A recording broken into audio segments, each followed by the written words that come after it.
மீனாட்சி அம்மன் மதுரைக்கு வந்தார். மணப்பெண்ணா இல்ல, அரசனா? மதுரை புனித நகரமாக மாறும் முன்னர் அது ஒரு சக்தி வாய்ந்த பாண்டிய ராஜ்யம். ஆனா மன்னர் மலையத்வஜ பாண்டியருக்கு ஒரே கவலை, வாரிசே இல்ல. அதனால் அவர் ஒரு பெரிய யாகம் நடத்தினார். ஆளக்கூடிய வாரிசு வேண்டும் என்றே கேட்டார். அந்த யாக குண்டத்திலிருந்து ஒரு குழந்தை வெளிவந்தார். நின்னபடியே, அழகோட, தேஜஸோட, 3 மார்புகளோட. தெய்வ வாக்கு சொன்னது, அவளை மகனா வளருங்க, அவள் நாட்டை ஆழ்வாள். சமமானவரை சந்தித்தால் 3வது மார்பு மறையும். அவரை மீனாட்சி என பெயர் வைத்தனர். மதுரை ஆண் வாரிசுக்காக காத்திருக்கவில்லை. அவளை அரசனாய் ஏற்றுக்கொண்டு முழு அதிகாரத்தோடு ஆட்சி செய்தார். ராணி அல்ல, மதுரையின் அரசன். பிறகு திக்விஜயத்தில் இமயமலையில் சிவன் தோன்றினார். 3வது மார்பு மறைந்தது. ஆனா சிவன் மீனாட்சியை கைலாசத்திற்கு அழைக்கவில்லை.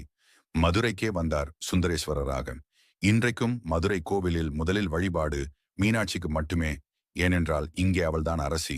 Subscribe and support.